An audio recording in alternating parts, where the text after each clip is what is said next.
Welcome back! So my name is Sinja and I welcome you here for weekly travel tips and tricks all around Kenya. So if you like these ones and you want to get more updates and everything, what is new, what is trendy, and yeah, I'm here simply to help you planning your trip in Kenya.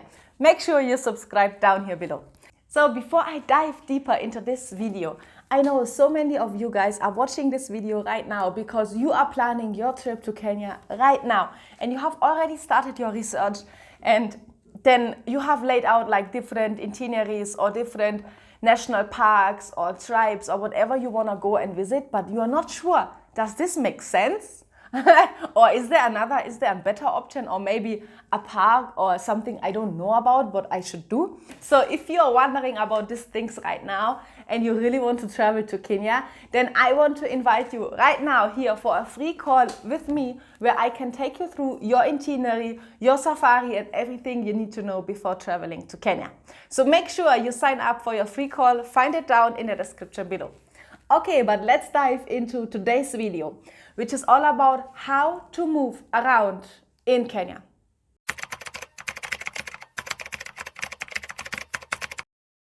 So let's start with moving around in Nairobi, because obviously you might land in Nairobi or in Mombasa, which is similar. Nairobi and Mombasa, both of the towns, you can use Uber. So that's very easy if you're used to Uber, and of course we also have like local apps, like for example Bolt, where you can drive. Sometimes it's a little bit cheaper, what I find personally. You can just download it on your phone, and then when you want to go from A to B in town, you can just call Uber with your phone. But obviously the downside is you need to get internet bundles. So you need to have any data, because these apps only work with internet, obviously.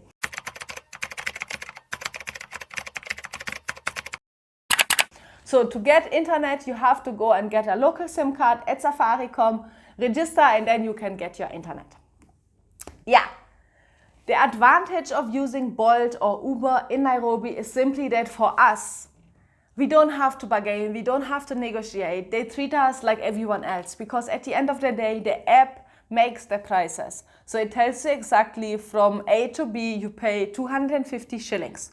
And also what is good is you can register Uber or Bolt with your credit card, so you don't have to pay in cash all the time. You might not have small money all the time carrying around with you. So that's another advantage. If you say, no, I'm not that familiar with Uber or Bolt, I don't trust it, you can still use normal taxis we have here in Kenya. But if you ask me what I trust more is, I honestly would prefer to trust in Uber. At least you can track the driver down, like you can complain to Uber in case of anything get lost or anything happens. At the end of the day, if you just use a random taxi from somewhere, you have no idea who the driver is. Even the number plate cannot be even real, or whatever's happening. So there's no way of complaining, or no way of how you can track him afterwards. But if you want to be 100% sure and 100% safe while using a car or transport while traveling in Nairobi or in whole Kenya, you can book a driver and a car through a tour company, through a tour agent. Of course, also you can reach out to me, or also your hotel, wherever you are staying in. They should be able to arrange a safe hotel, like airport transfer for you, and also have their own drivers maybe who can take you around town or who can arrange for you further trips.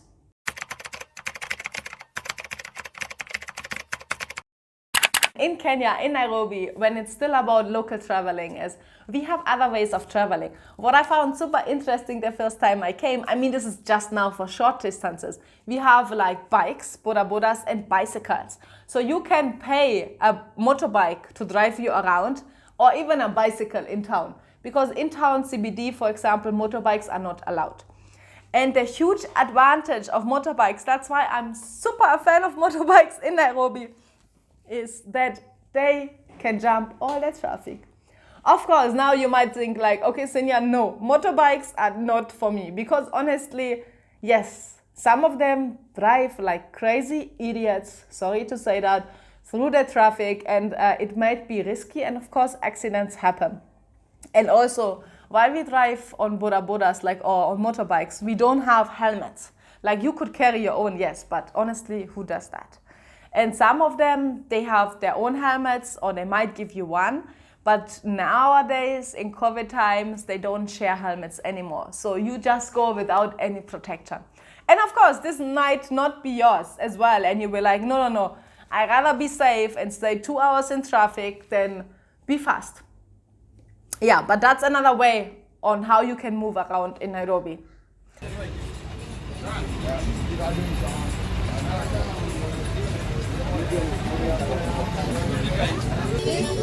This one we call it Matatu, we call it Matatu. It's tattoo on the bus, not on the body. So welcome to Nairobi with us here at the party bus. We say party after party. Yes, party after party. Yes. And you can see my smile because when I used to live in Thika, which is like an hour from Nairobi, I used to live there over 4 years. I used to use Matatus on a daily basis. And majority of expats or clients don't even use them because this is more like for, I would say, low budget or volunteers like who just come here for a longer time and who want to save money on a daily basis and also who have to go maybe from A to B like on several routes like every day to work or to volunteer or whatever you guys are doing here, then it's really worth it to use a Matatu. But also since COVID started, I personally have stopped using Matatus, but I still went to town to make a video for you to explain to you more about the Matatu culture. So check it out here to get more ideas and really have a knowledge like how is it to drive in a Matatu and also is it safe? Or what to do on how to be safe while using these Matatus.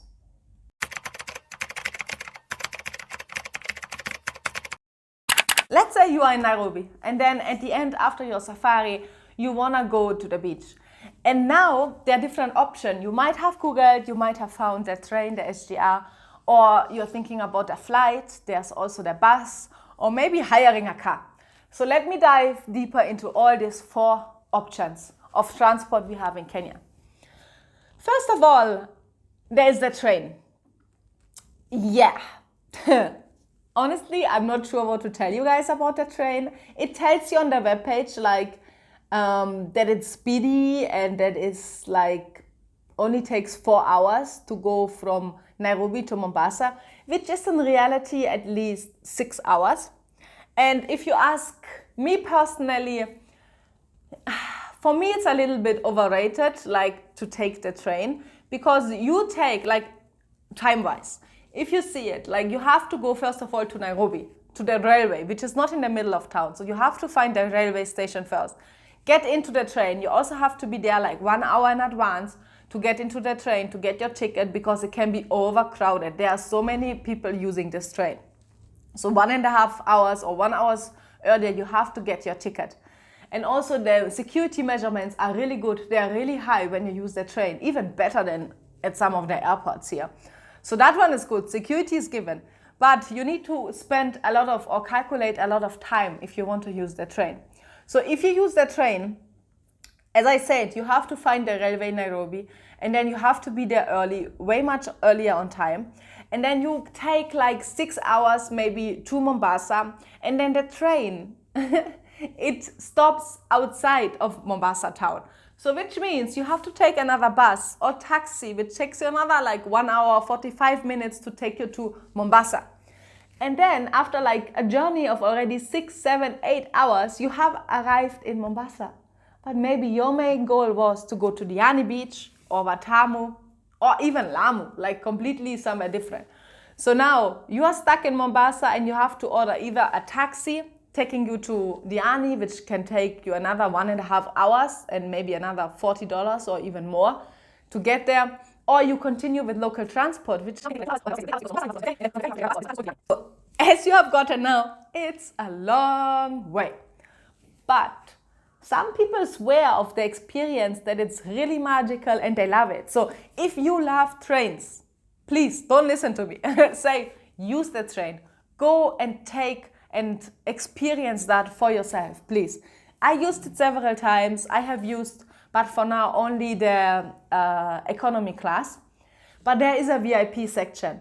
So the economy class is really like you have super less space. Like your seat is so tiny and it's really uncomfortable. So if you use the train, upgrade yourself to the VIP ticket. And you can do everything on the official webpage. I show you the webpage here right now. Or as well, if you have M-Pesa, you can even pay locally and you can even get it with your local SIM card and you can get it local through this code. So another tip is if you really think about, yes, you really want to do it, but you also want to save time at the same time, why don't you do this? One way you use the train and the other way you use the plane, for example. And that's my other option 2, on how you can get to the beach. And now it really depends on which beach you are going to. Let's say, for example, because really a lot of clients, they go to Diani.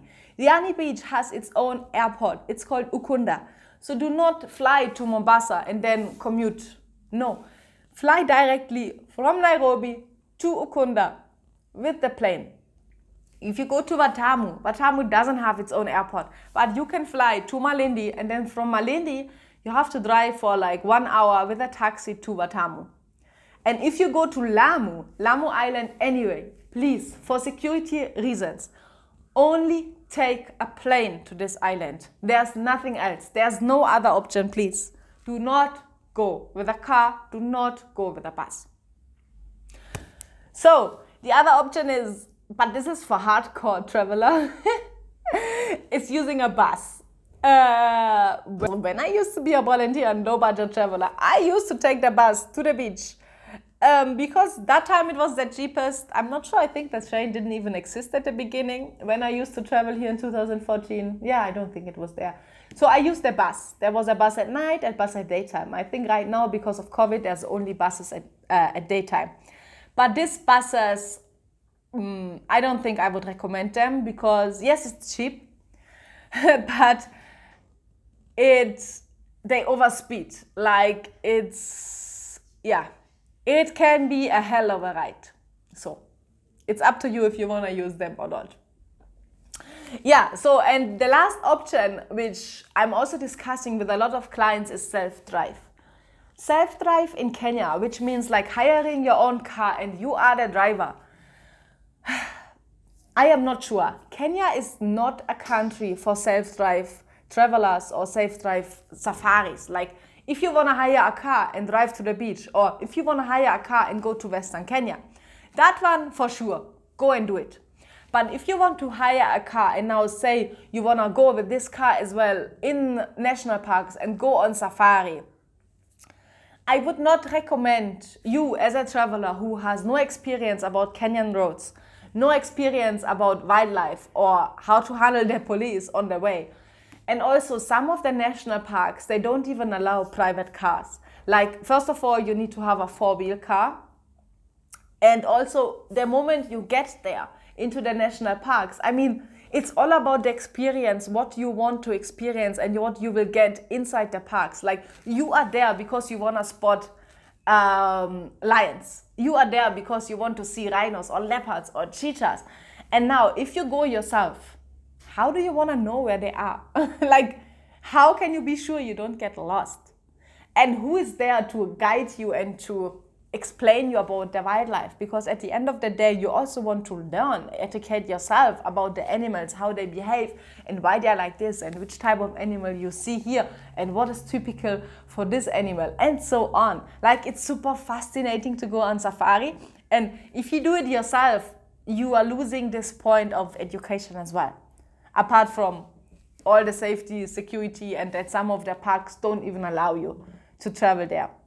Yeah, I think the only national park where I would say myself for right now you can go is when you anyway travel to the beach, you have your own car, like a lot of expats do this, and then you can go on safari yourself in Tsavo. Because Tsavo has really good roads, you can go there yourself, you can arrange it, and also spot animals directly from your campsite. So if you have more questions about planning your trip, your safari, feel free to reach out to me. You can send me an email, and as I said, I am inviting you for a free 30 minutes call with me. Bye!